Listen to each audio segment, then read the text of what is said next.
All right, welcome to the Human Rights Initiative lecture. My name is Kyoteru Tsutsui, and I'm the director of the Human Rights Initiative. Today, I'm greatly honored to be able to introduce Professor Juan Méndez, who is currently Professor of Human Rights Law in residence at the American University Washington College of Law, and the UN Special Rapporteur on torture and other cruel, inhuman, and degrading treatment or punishment. Professor Méndez has devoted his career to the cause of human rights, and his life, as described in gripping detail in his book, Taking a Stand, is an epitome of the global human rights movement in the past several decades. Starting in the 1970s, he was a young lawyer in Argentina trying to help victims of the authoritarian Argentinian government, and he found himself becoming a target of the government's repressive forces. And from 1975 to 1977, for 18 months, he was subjected to torture and arbitrary detention, and in 1976, he became the first Argentinian prisoner of conscience to be adopted by Amnesty International. And with the support of his family, friends, and also Amnesty International, he was able to exercise what was called the right of option, to find his way out of Argentina and into the United States as an exile. And the United States has become his second home since then. He went back to law school at the American University in Washington, where he teaches now, passed the bar exam, and became an American lawyer. And his passion for helping disadvantaged and repressed people never wavered. And he went right back to his advocacy work with Amnesty International, Human Rights Watch, and other human rights organizations.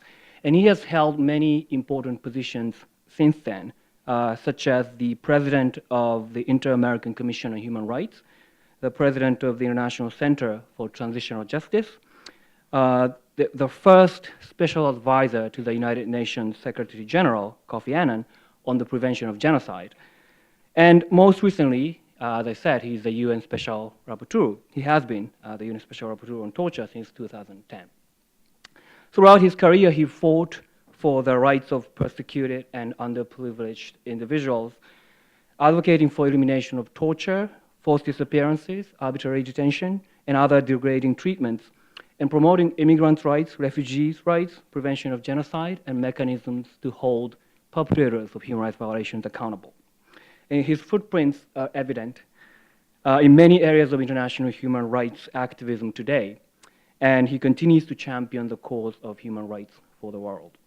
Today, we are privileged to hear his thoughts and reflections on the challenges and possibilities of the contemporary international human rights institutions based on his long years, decades of experience in the field of international human rights law.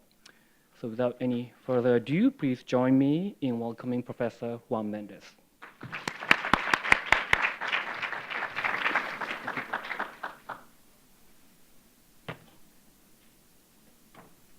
Thank you very much, Professor Tsutsui, for those very generous words.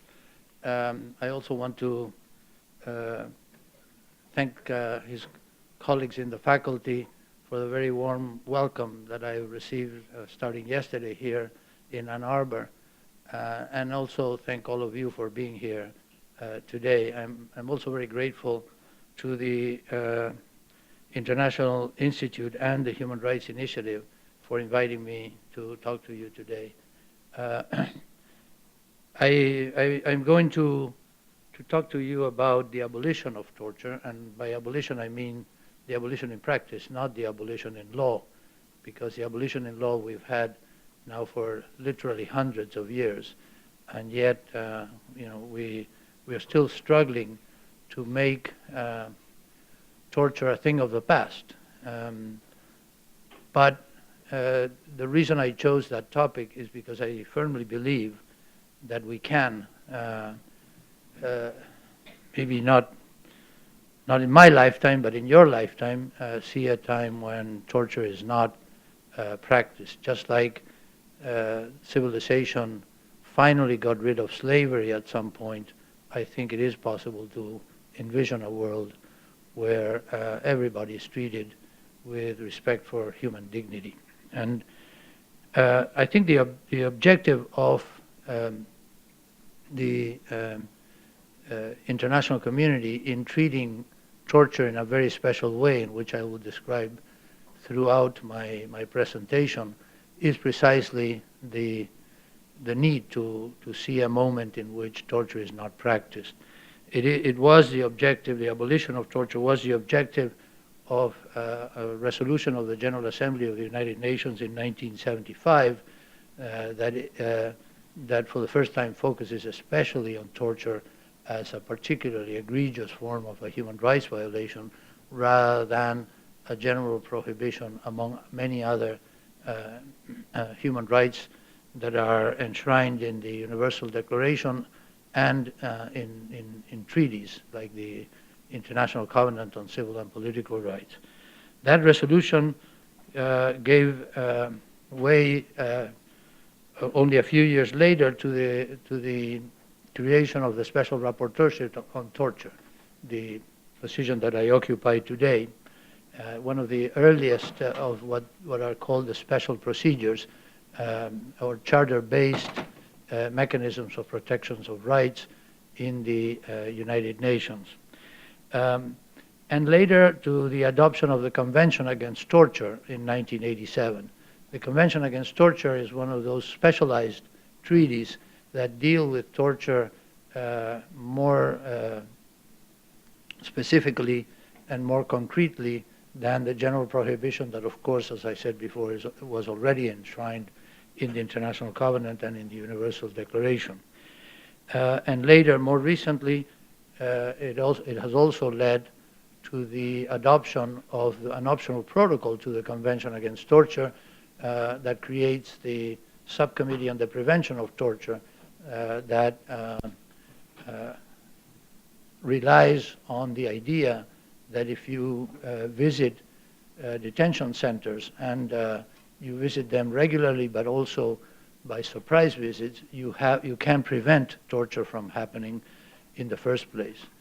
I also think that the abolition of torture is behind the idea that the United Nations had of creating a voluntary fund for victims of torture that provides support for organizations in the front line that actually try to prevent torture and to trigger the mechanisms of reaction to torture that I'm going to discuss.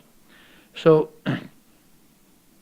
we have a machinery, a mechanism, and a good normative framework to deal with the prohibition of torture, and yet we have to start from the premise that the state of the question is very pessimistic. It's very negative in the sense that at least 100 and more than 100 countries in the world practice torture or cruel, inhuman, and degrading treatment in one way or the other, according to Amnesty International. And that statistic, that grim statistic, is more or less unchanged from 20 or 30 years ago when Amnesty had a previous campaign for the abolition of torture. So at the same time, there are some nuances that one has to recognize, because in countries undergoing transitions from tyrannical rule to democracy, you can actually perceive a diminution in the practice of torture. At least torture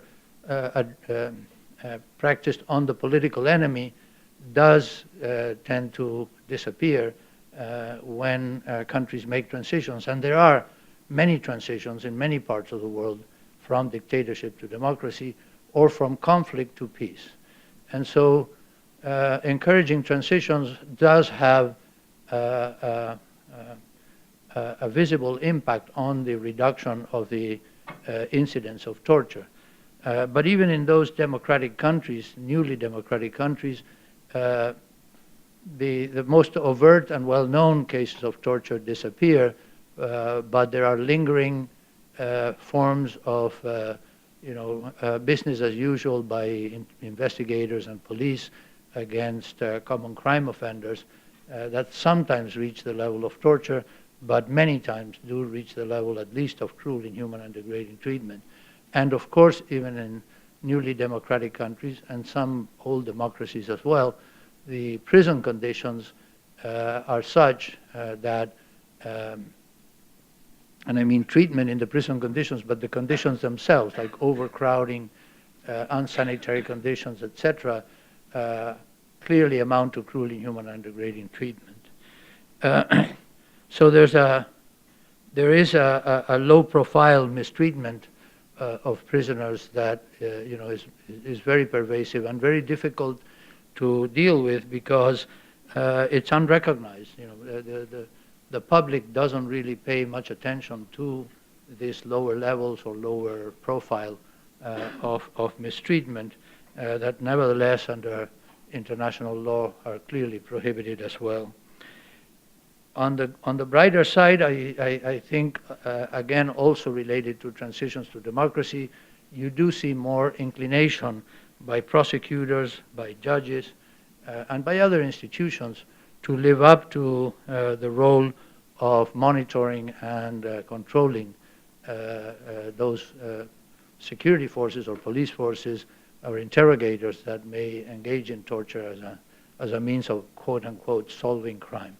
So again, it is the transition to democracy that can give us some hope that institutions will live up to their role in protecting people from torture. But at the same time, we need to recognize there are new and insidious forms of torture and cruel, inhuman, and degrading treatment that we don't or the public doesn't necessarily associate with our definition of torture. And we need to have, a serious advocacy effort to have them recognized as prohibited practices. There are several, but I'm thinking right now of solitary confinement, for example, which the public tends to accept as normal and as appropriate treatment, especially for hardcore criminals, the worst of the worst, but without really thinking about whether there are other ways of controlling their behavior if their behavior has to be controlled, and that isolating them is an unnecessarily punitive way of making them serve their terms. But I also mean, for example, certain forms of treatment in healthcare or under the aegis of healthcare that could amount to the pain and suffering associated with torture, or at least with cruel, inhuman, and degrading treatment. For example, in many parts of the world, drug addiction is not treated, and especially not treated with any alternatives, but just basically incarceration and denial of any kind of treatment. Also, in many parts of the world, there's no pain reduction kind of treatment. So people spend a lot of very painful times without having any access to medicines that alleviate pain and suffering, and only because the states don't recognize alleviation of pain as part of the public health mission. And many things can be said also about the treatment of the mentally disabled, where in many parts of the world, at least non-consensual treatment, and sometimes of very painful treatment, is the common way of dealing with people declared to be mentally disabled or psychosocially disabled. And I think also even in among these aspects that I think should properly be considered under the angle of the prohibition of torture is the humiliation that many women around the world suffer when they seek reproductive rights of any sort, particularly in those countries where it is legally available, but the societal practice is to humiliate them, to make them feel that they are complicit in some kind of illegal treatment, when in fact that is not the case. So I also think that it's important that we start considering some forms of actions by private actors, by non-state actors, properly under the prohibition of torture. At the very least, when the state knows or ought to know that some persons are under risk of very serious mistreatment. And I'm talking mostly about domestic violence against women and against children. In those cases, the line between the private and the public is appropriately blurred, and we, and by we I mean also tribunals and treaty organs, and not only the special rapporteurship, under the appropriate circumstances, do hold states responsible for issues of domestic violence that engage the responsibility of the state. And I also think that one negative aspect of the state of the issue in today's world is the fact that states attempt to justify mistreatment and torture under some kind of exceptional circumstances. And even if they don't recognize that what they do fits the definition of torture, they use euphemisms like enhanced interrogation techniques to hide what is really prohibited conduct on the part of state agents. So, but the main challenge that we have in approaching the practical abolition of torture is the fact that the culture tends to be soft on the prohibition, to accept torture. We have developed a culture of impunity for torture that is not explicit. Nobody says, yeah, torture, we should let it happen, but it is implicit in the sense of a sort of loss of unanimity in moral condemnation of torture, a relativization of the prohibition that more or less says it works, it's probably ugly, but somebody has to do it, it keeps us safe, and I mean not safe only from terrorism, I also mean safe from common crime and from this perception of insecurity that in many cities around the world the citizenry has. And I know that it's not only perception. In many places the insecurity is very real. But the culture kind of prompts us to believe that the only way to deal with insecurity and with our fears is to be harsh on crime, to have mano dura, as we say in Spanish, harsh techniques, and that includes mistreatment and torture. And we are conditioned by the culture to accept it, to believe that it is the only way to keep us safe.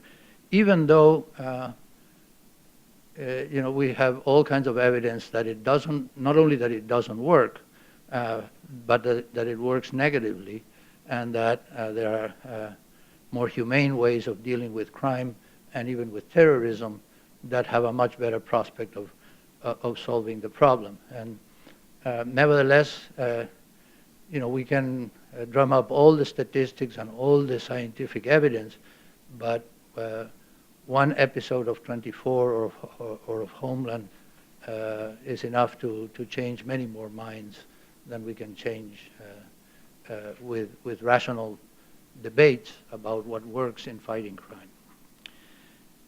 But we do have, I do believe that this lack of consensus in the moral condemnation of torture is a temporary situation. I do think that before 9/11 of 2001, we had this moral condemnation and we had a consensus on it that was very helpful in isolating and alienating the countries that did want to torture. And I think we can get it back. We can regain that condemnation, that consensus in the condemnation. And for that, I think we can look to some progress that the international community has achieved in the last 30 years or so with regards to torture. First, we have a very detailed, a very refined, I would say, normative framework in international law that can be and is, I believe, an important tool for advocacy. It does make a difference when we say the state has to do A, B, and C, or refrain from doing D and E, and that's because international law says so. And even if we don't have remedies available to us to enforce those prohibitions or those affirmative obligations, in the public mind, the fact that international law is a set of standards that states have to respect constitutes in itself, as I said, a powerful tool. But we also have institutions of state responsibility, like the European Court for Human Rights, the Inter-American Court of Human Rights, the rapporteurships, and the treaty bodies that do a consistent jurisprudential accumulation of decisions and precedent-setting decisions that can also help in this struggle for the abolition of torture. And starting in the 90s, we have developed first the ad hoc tribunals to deal with war crimes and crimes against humanity and genocide, and now we have the International Criminal Court. By this means, we have international institutions that can step in when states don't live up to their obligation to investigate, prosecute, and punish torture. And so we also have civil society organizations that both in the front line and internationally campaign against torture, and their work is also very useful. And Amnesty International has had several campaigns, but has launched a new campaign only a couple of months ago that hopefully will have some results. And I feel that we are making progress also in raising the visibility of those hidden forms of torture that I was talking about, and particularly those that highlight the special ways in which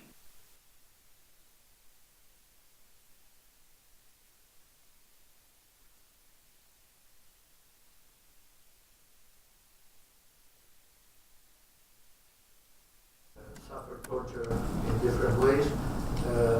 We have a more insistent focus on the prohibition of torture on children, for example, and there is now a push to review worldwide the conditions of juvenile detention, juvenile justice, that I think if we succeed, it may reduce in an important way the incidence of mistreatment and torture of children in conflict with the law. And of course, we also focus on mistreatment of minorities, like racial minorities, and increasingly sexual minorities, because we now put attention on how LGBTI persons, for example, are treated in detention, and why they need special attention, precisely because they're more vulnerable to mistreatment than other inmates. And in the case of all prisoners in general, we are in the process of reviewing an important document of the United Nations from the 1950s, the Standard Minimum Rules on the Treatment of Prisoners. And I think it is to be hoped, but also to make it happen, that the reviewed Standard Minimum Rules, that we probably know what their content is sometime this year, will include more specific rules about the treatment of offenders that were not necessary back in the 1950s, but that experience has shown us that they are necessary now. So let me start with the normative framework, because I said that it is detailed and important as an advocacy tool. The definition of torture, of course, we'll say that something in a minute about it, but the point of the first point to insist is on the absolute prohibition of both torture and of cruel, inhuman, and degrading treatment. This absolute prohibition is a jus cogens norm, which means an imperative norm in international law that does not depend on countries accepting this. It is not a consensual norm. It doesn't depend on signing a treaty or on accepting a customary international law norm. It is one of those very few norms in international law that is, as I said, imperative and of which no departure is accepted.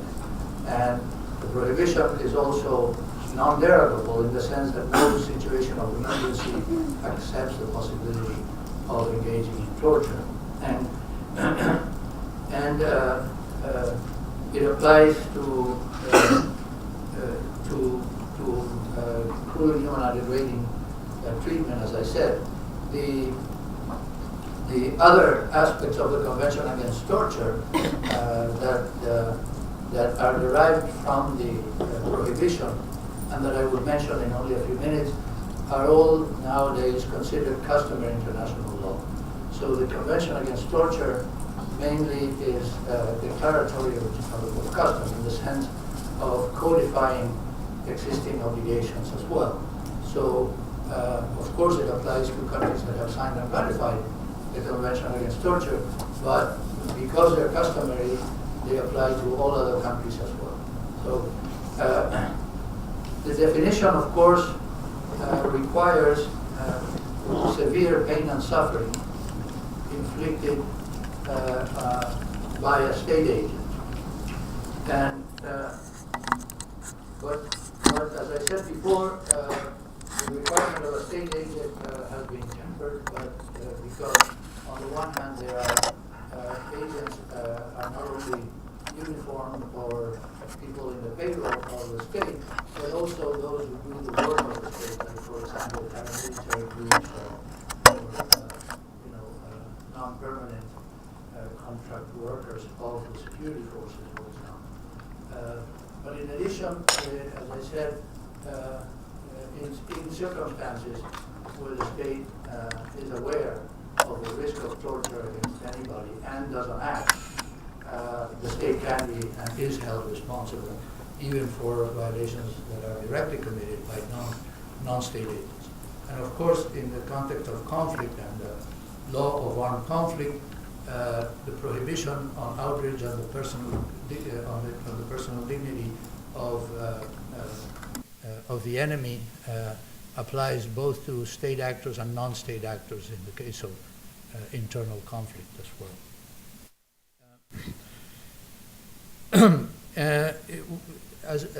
The definition also requires that the pain and suffering is intentionally inflicted. And this should not be confused with a purpose for the mistreatment. The intent is the intent to inflict pain and suffering.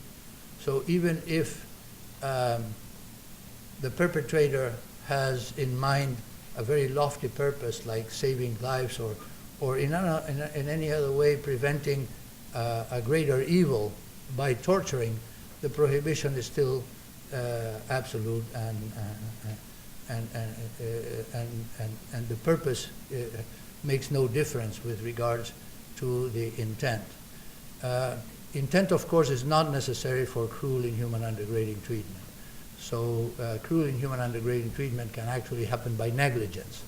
For example, prison conditions, where nobody is particularly responsible, but neglect by state authorities renders those prisons in inhabitable conditions or in inhumane conditions. Also, the difference between cruel, inhuman, and degrading treatment and torture is a degree of severity. Even with intent, there are practices that don't really amount to torture, but are nonetheless prohibited, and the Convention Against Torture makes certain that the prohibition is there, even though the legal effects of one or the other may be a little different.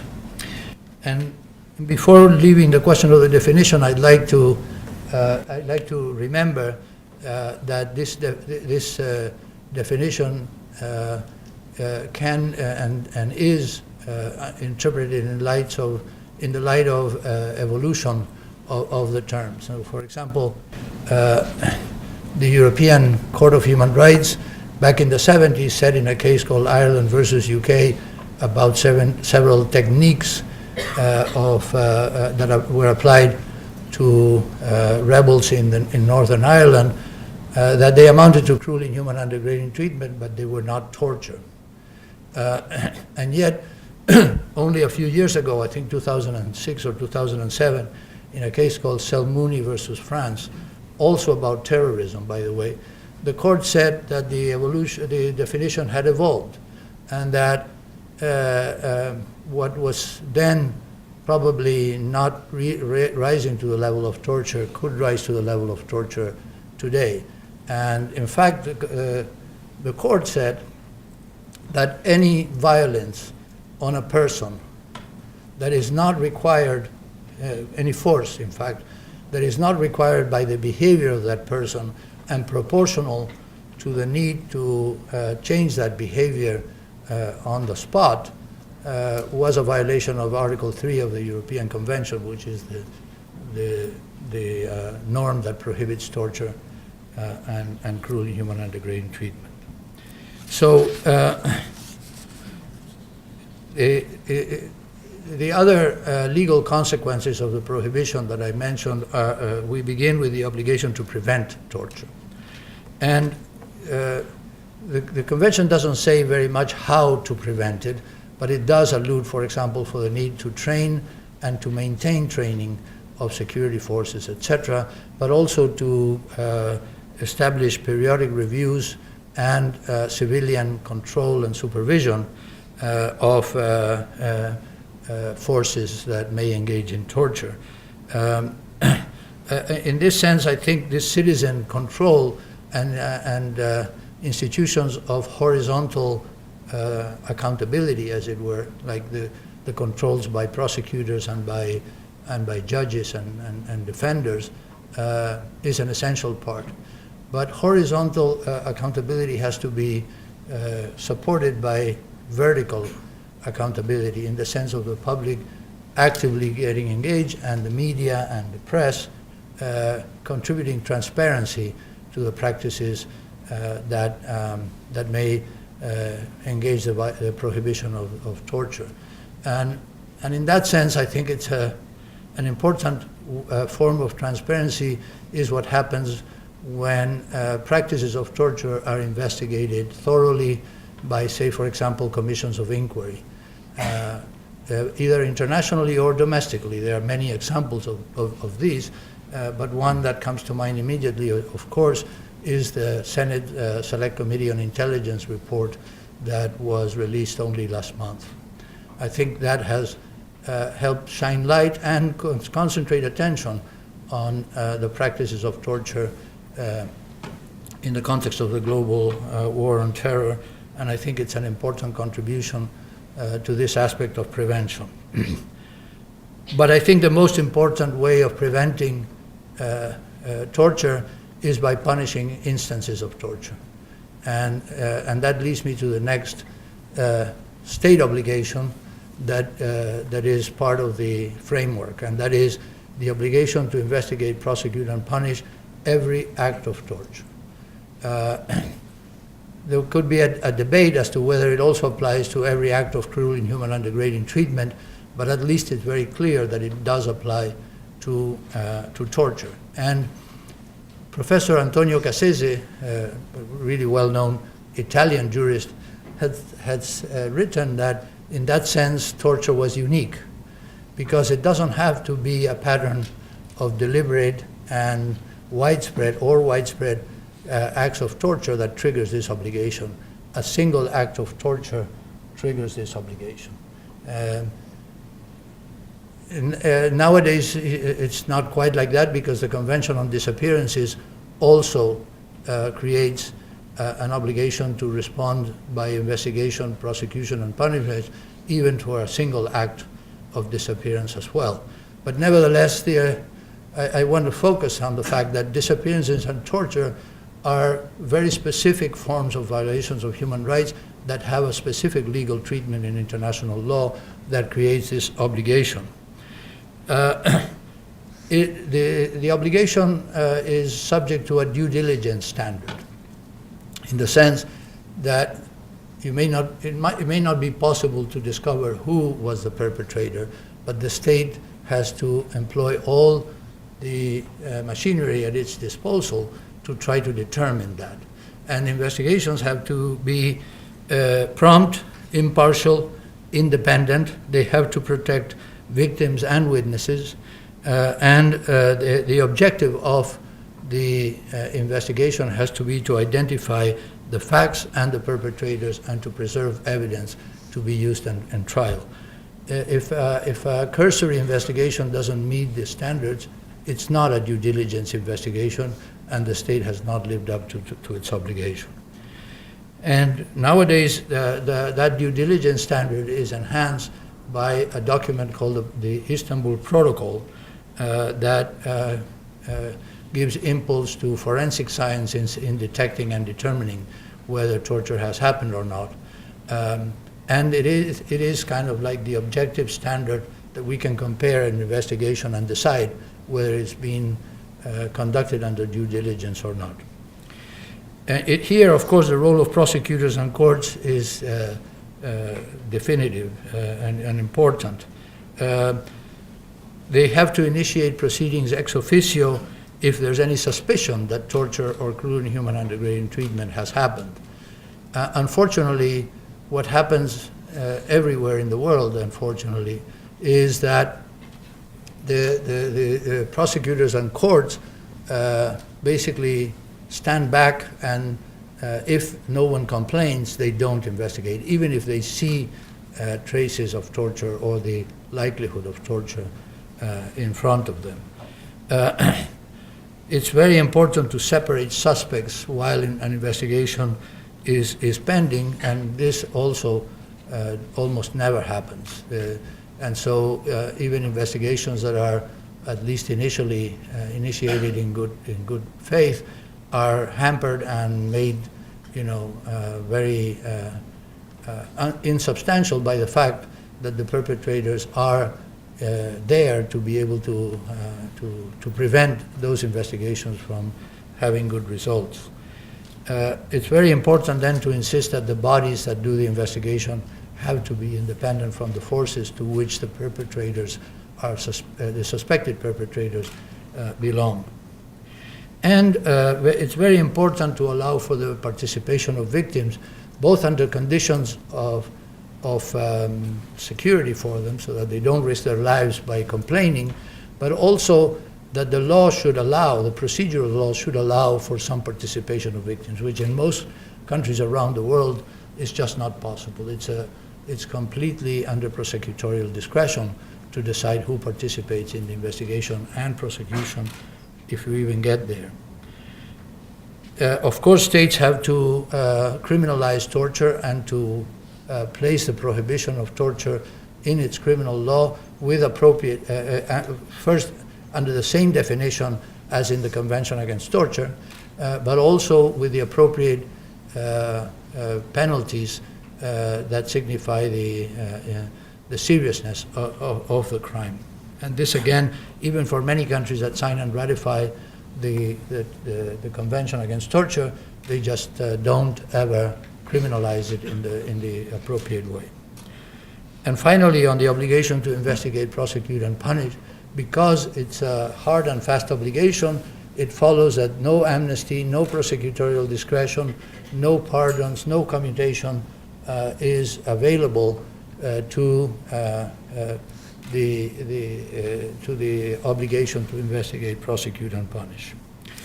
Statute of limitations should not apply either to the obligation to conduct this investigation. As another obligation in the Convention Against Torture is the non-refoulement clause. That means that no country is allowed to extradite, deport, or deliver a person to another country where he or she faces the risk of being mistreated. The non-refoulement clause, of course, applies to refugee law, but this is the torture-related non-refoulement clause is special and different. On the one hand, it's broader because it protects everybody, not only refugees and people declared to be asylum seekers, but to everybody. So even the worst offenders cannot be sent back to anywhere where they can be tortured. Whereas in the case of the non-refoulement of the Refugee Convention, those who don't qualify as refugees are not entitled to it. On the other hand, it's narrower because it refers only to mistreatment, whereas the Refugee Convention prohibits sending people back to wherever they could be persecuted in many different ways, even if they're not going to be tortured. In this sense, non-refoulement is not,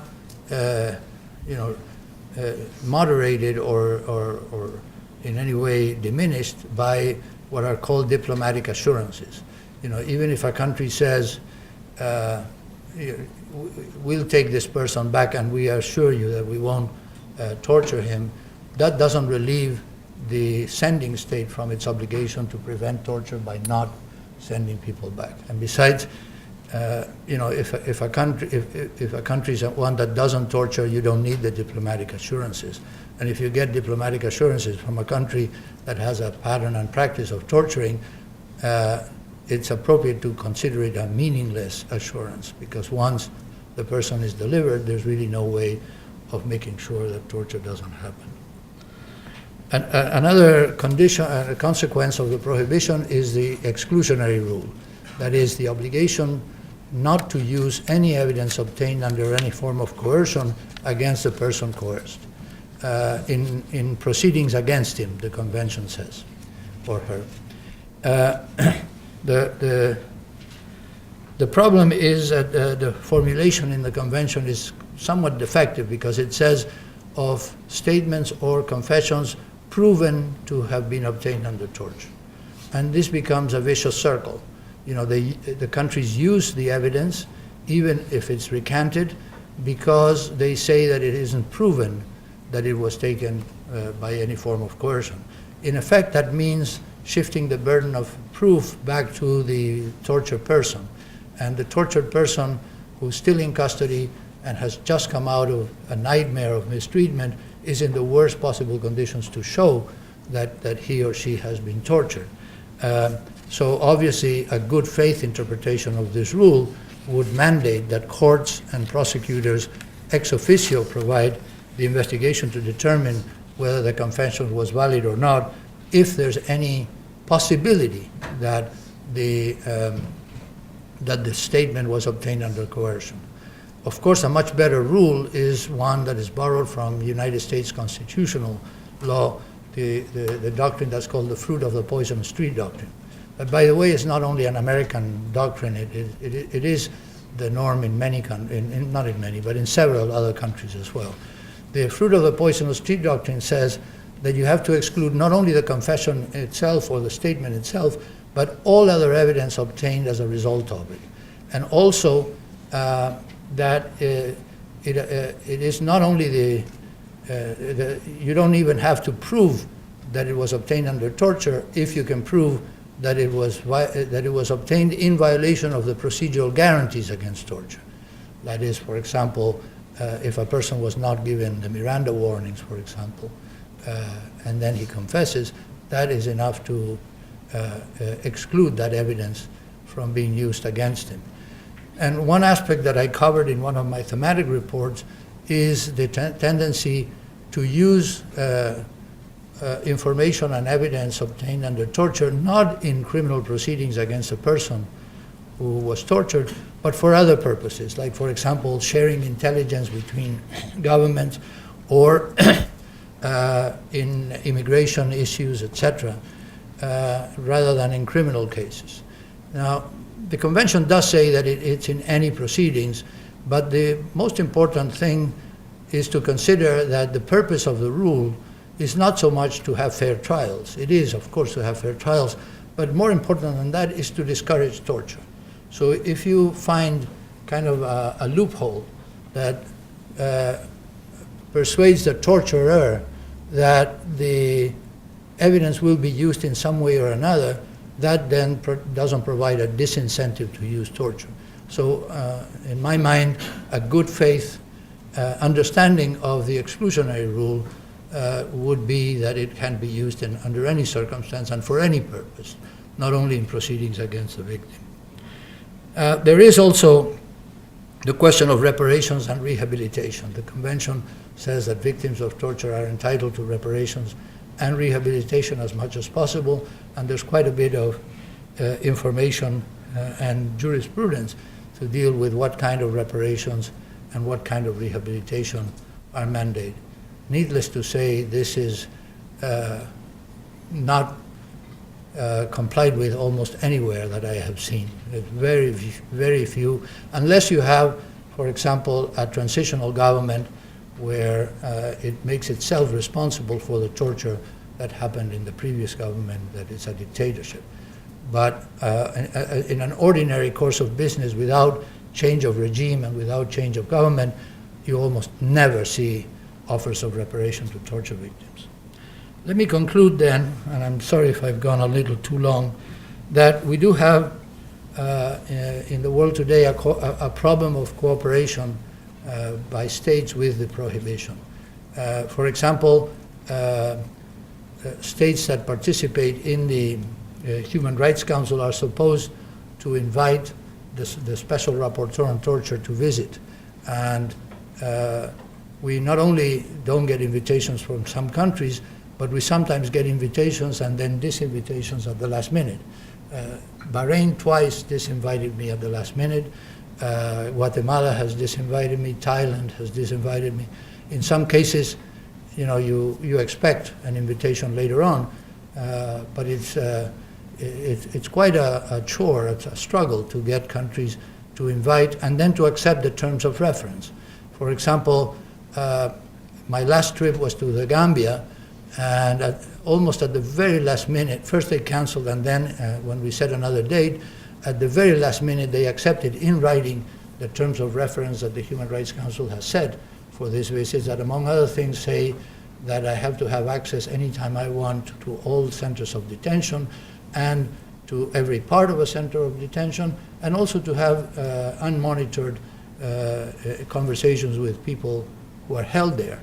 And you know, we were already in country when the Gambia changed its mind and did not let me visit the security wing of its main prison.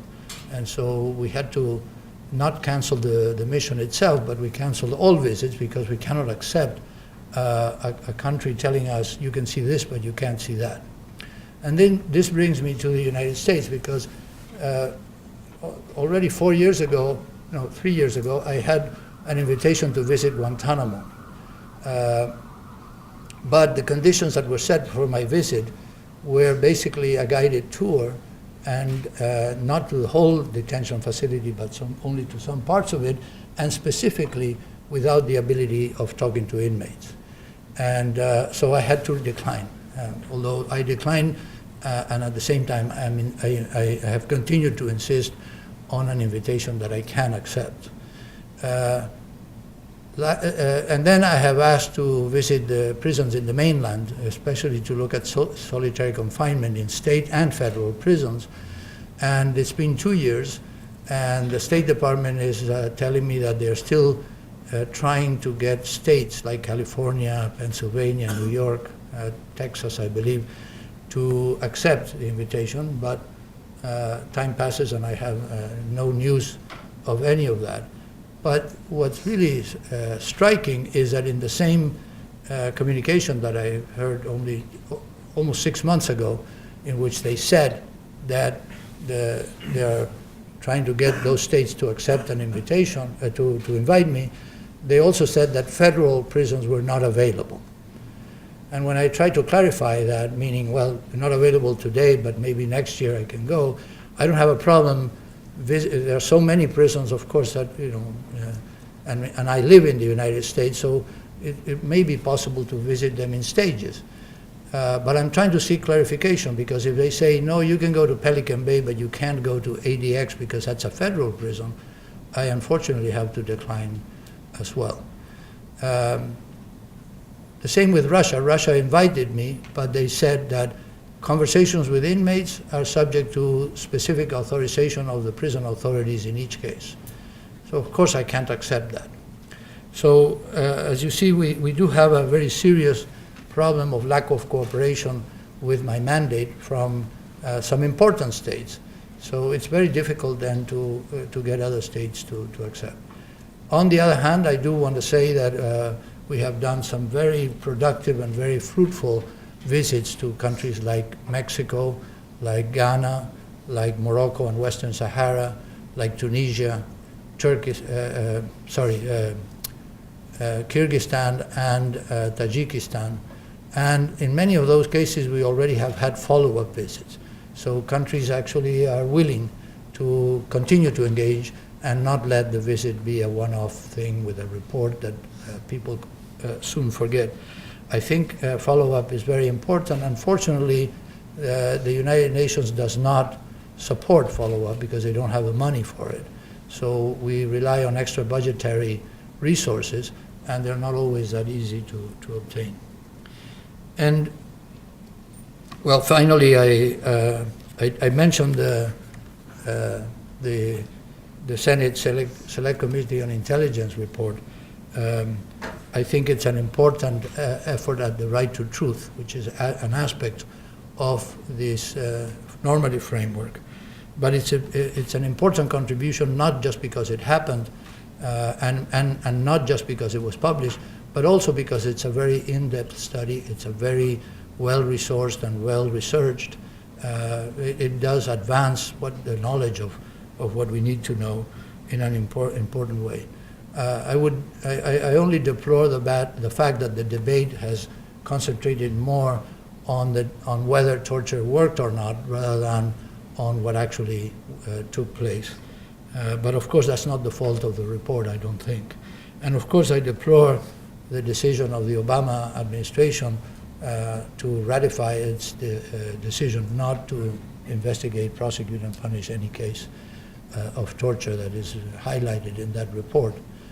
But my experience in Latin America shows that what is impossible today may be possible tomorrow. And so that's not an argument for waiting 30 years by any means, but it is an argument for saying that accountability for serious human rights violations like torture sometimes take place in steps. And steps like transparency for what happened is an important step in the right direction. And not only to get some people to be investigated and prosecuted, but back to my theme of today, to seeing a possibility of abolition of torture in practice sometime soon. Thank you very much.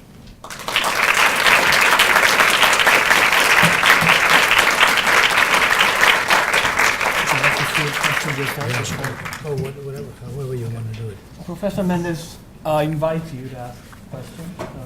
You raise your hand before he disinvites you.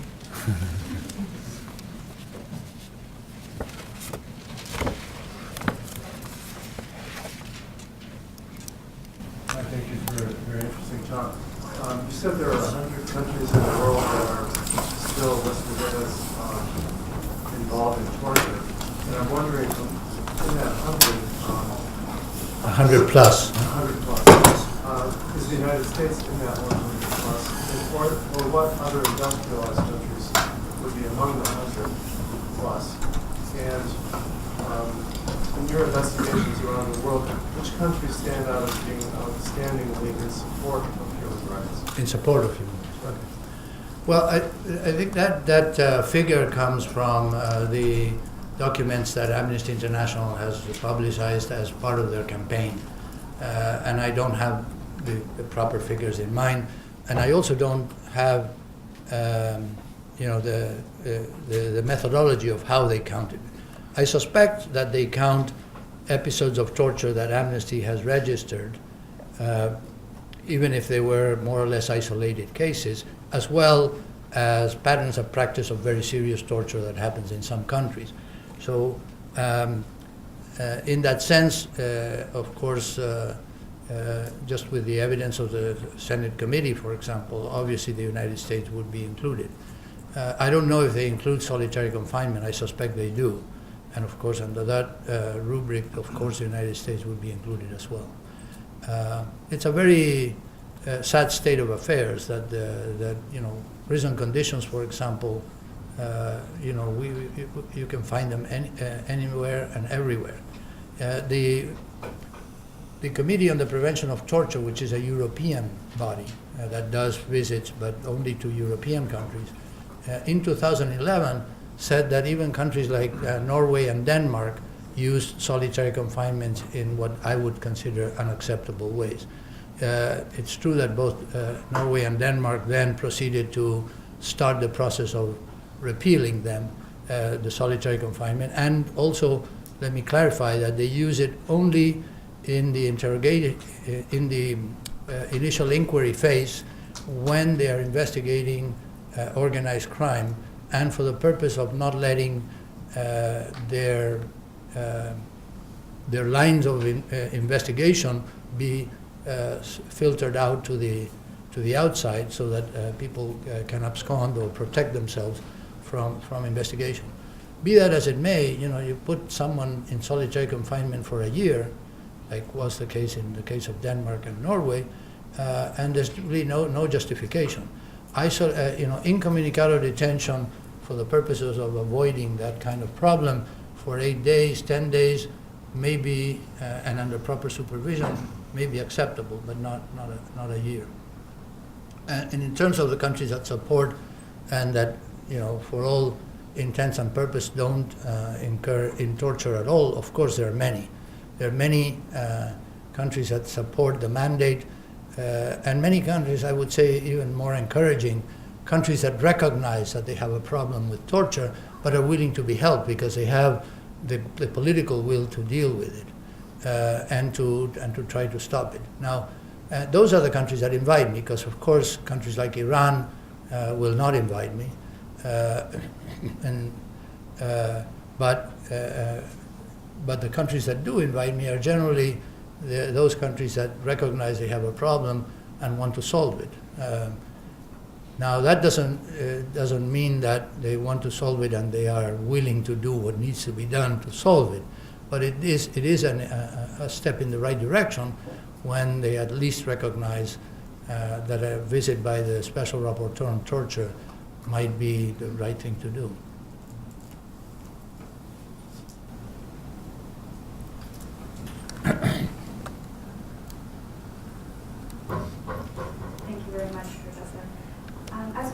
Along those lines, what incentives are there besides, of course, the international obligations to have the UN Special Rapporteur on Torture come and visit prison? What incentives are there for states to comply?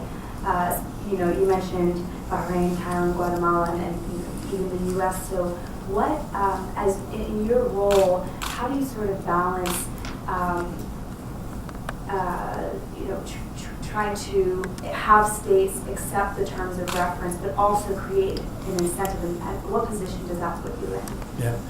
Well, I think the main incentive is that for those countries that have joined the Human Rights Council and they have to apply and be elected to it, there's a clear understanding, and it's in writing, that if you want to be a member of the Human Rights Council, there's something like 47 or 48 members nowadays. It means that you have to cooperate with the special procedures. And cooperate with the special procedures means, among other things, inviting the rapporteurs or the working groups. So, but of course, we try to get invited even by countries that are not members of the Human Rights Council. On the idea, one, that a visit is an opportunity not just to point fingers, but to contribute, to make a fruitful discussion out of it, because we engage with civil society, but also with government, and we visit prisons, but mostly we write reports that try to be constructive about what can be done to improve the situation. And several countries, many countries, do accept it in that spirit.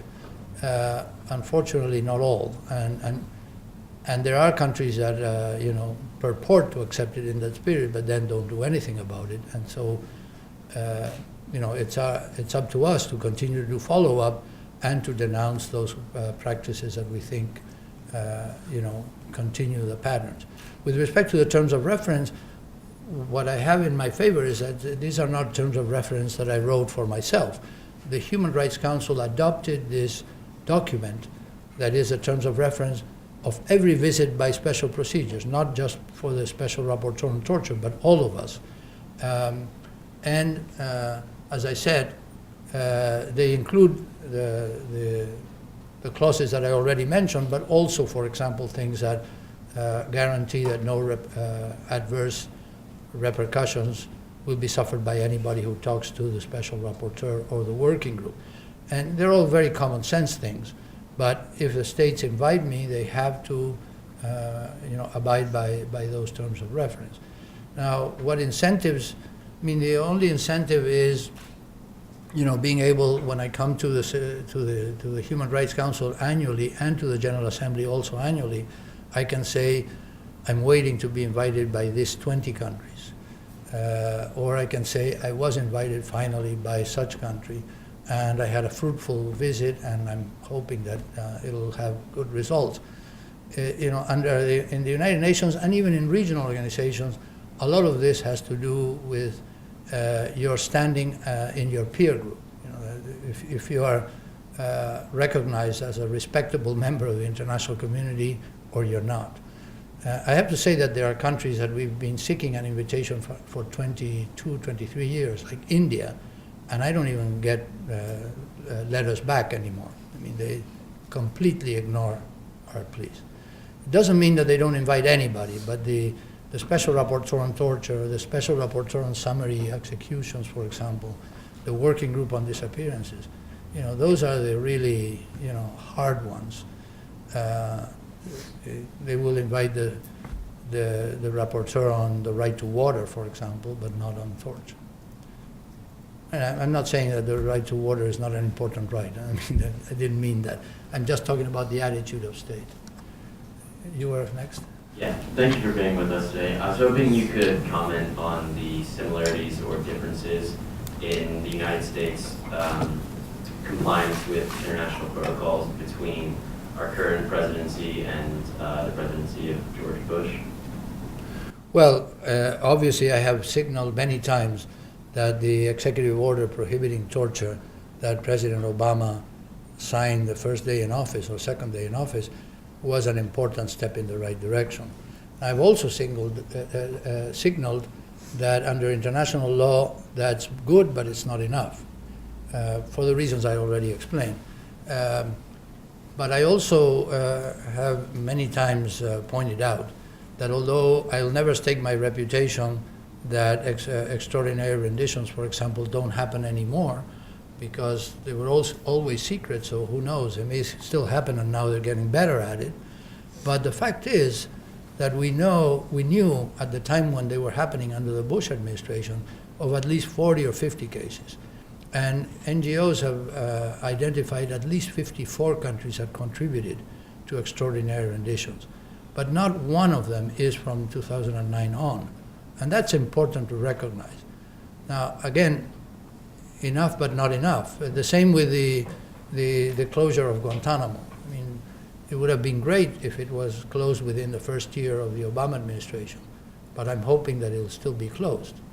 Now one has to think, well, what the important thing is not the kind of symbolic, important but symbolic closure of Guantanamo, but of whether people are going to be continued to be held in prolonged arbitrary detention without trial, even though they've been cleared for not, there's no evidence that they committed any crime. And because if they are moved from Guantanamo to the mainland, but they're still not prosecuted, I think we have a problem. John? Thank you. Thanks very much. I have a question about non-refoulement and torture. Right now, as you know, the Chinese government has been for several months on a campaign they call a fox hunt to look for corrupt officials who park their assets and themselves overseas. And countries like Australia and the United States have expressed a reluctance to repatriate Chinese for fear that they'll be tortured. And this is one of numerous examples we could choose. But the question I have is what standard legally should a country, in this case the U.S. facing China, use to assess whether the risk is sufficiently high to activate non-refoulement and prevent repatriation? And in what process, if any, have you observed that was appropriate as a way for countries to make those types of decisions? Yeah. Well, I think, the state that is considering either extraditing or not extraditing has also a responsibility to do it on the proper grounds. And so if the state decides that we won't render this person back to you, it has to have very good reasons for it. So they have to investigate and explore, and you have to be able to decide on the basis of patterns that you know and have been publicized. I think especially the United States is in the best position because it's the only advanced democracy that very accurately and very and very consistently analyzes the behavior and human rights of all states in the world. And so they have very good information about whether somebody who is accused of corruption will be tortured in China or not. Now, there may be nuances on that. There may be, for example, that petty corruption is investigated by torture, but large-scale corruption is not. And then appropriate nuances in the decision to extradite or not are also appropriate in that sense, because it doesn't mean that, say, for example, because prison conditions in Brazil are horrible, that nobody ever extradites anybody to Brazil under any circumstance, because then you could have a serious problem of impunity for very serious violations. But the non-refoulement clause on torture is absolute. So even somebody who has tortured others cannot be sent back to a place where he or she might be tortured. I think the way to do it is to engage in a serious inquiry into practices of the receiving state, and to determine, and a detailed one, again, making distinctions between who gets tortured and who doesn't, those are appropriate. And in that sense, I am very critical of a decision by the European Court of Human Rights that a couple of years ago sent back someone who was detained in Britain, or allowed Britain actually to send him back to the United States, because the issue was solitary confinement. And the court said that the solitary confinement to which terrorism suspects are subjected in the United States did not amount to a violation of Common Article 3. And of course, this is a factual determination, but I strongly disagree, because I have worked on cases in which people are extradited, then they spend like 3 years in solitary confinement in the Manhattan Correctional Center under conditions that are very harsh, very, 23 hours a day looking at a wall, and 1 hour of exercise, very minimal contact with anybody except guards, or actually no contact with anybody except guards. And then 3 years later, they plead, of course. And then what happens is then they're sent to ADX in Colorado, and the way they serve their sentence is also under solitary confinement, even if the Federal Bureau of Prisons calls it something else. So I think it was a misunderstanding, I believe, by the European Court to say that those conditions of solitary confinement, because they had reading material and writing material, and maybe they had television or radio, don't amount to torture or cruel, inhuman, and degrading treatment. But of course, this is the problem with solitary confinement, that we really, it has something that has surprised us. It's so extensively used now around the world, and not only in the United States, that we haven't really come to grips with under what conditions it crosses the threshold into torture or cruel, inhuman, and degrading treatment. And I'm sorry to say that the European Court erred in this case, because they could have been a little more constructive about saying. Now, the final point on that is the question of impunity. The fact that you don't send somebody back to a place where he could be tortured doesn't mean that a really bad person is not going to be punished, because to torture, the same principle as for crimes against humanity and war crimes applies, which is the principle of audedere aut judicare, which means you either extradite or you prosecute. So it's not like you're left without choices. I mean, that person that the European Court allowed to be extradited to the United States may have to respond for very serious crimes. I just don't know. But it's not like he was going to be free in Britain to continue his jihad against the Western world. I mean, Britain could have prosecuted him and should have prosecuted him rather than send him back.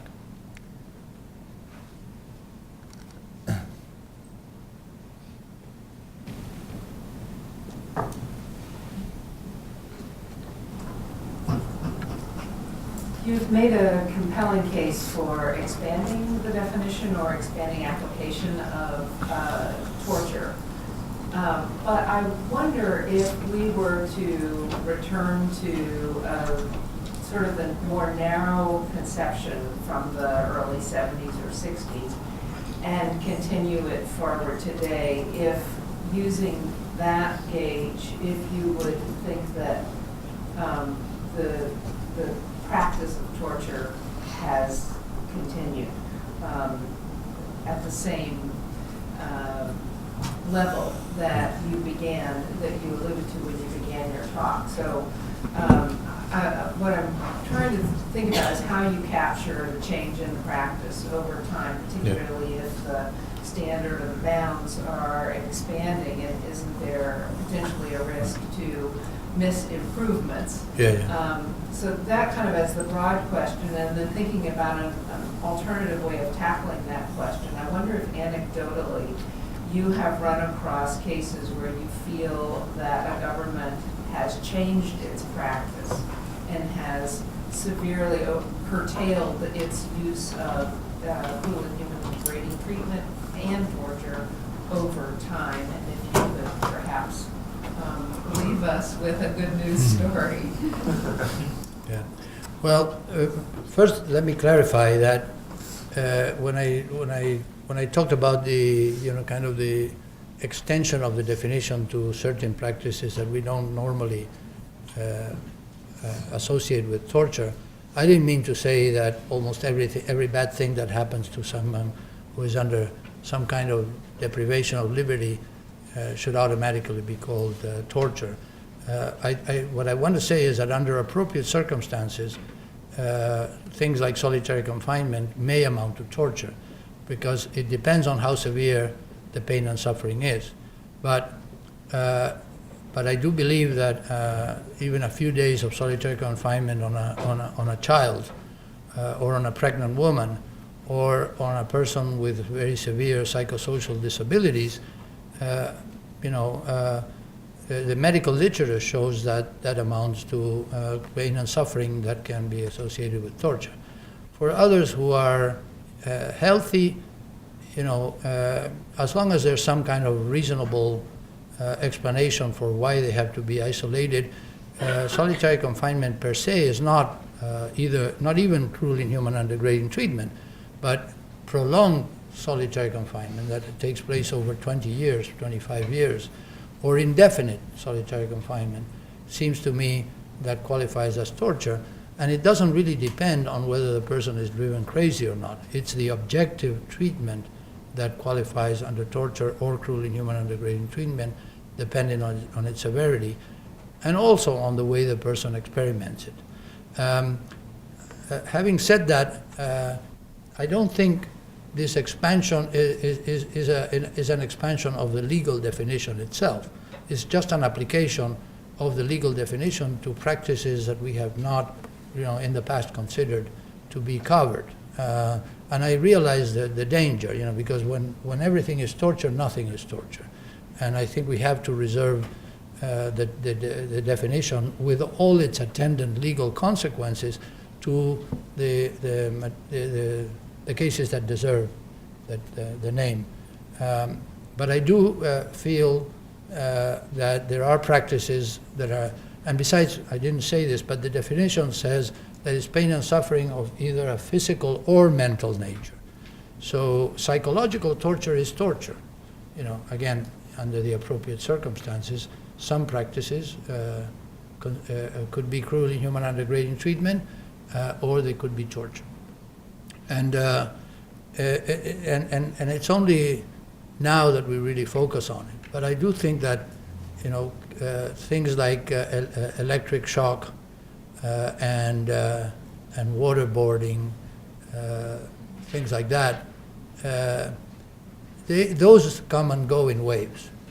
And there are countries that practice it extensively and then stop practicing for whatever reason.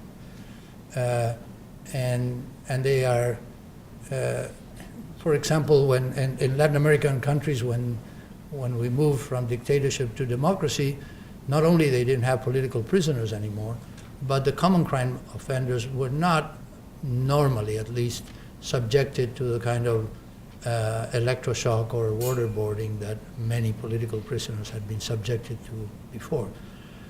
But unfortunately, lower intensity kind of mistreatment, like beatings, like threatening to beat somebody in order to make them confess, and particularly prison conditions, they continue to be awful.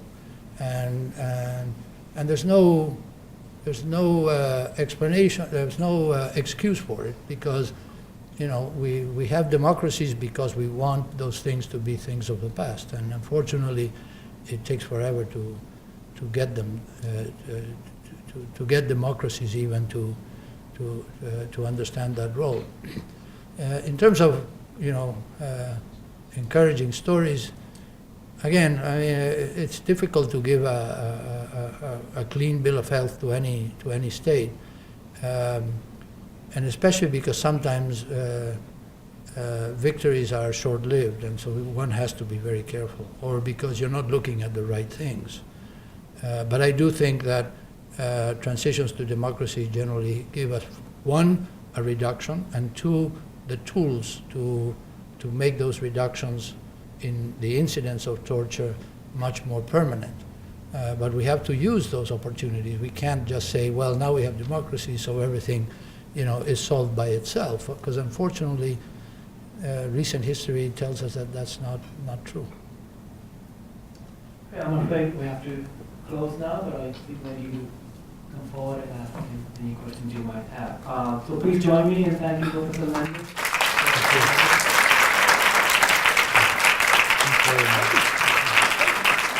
I really appreciate it.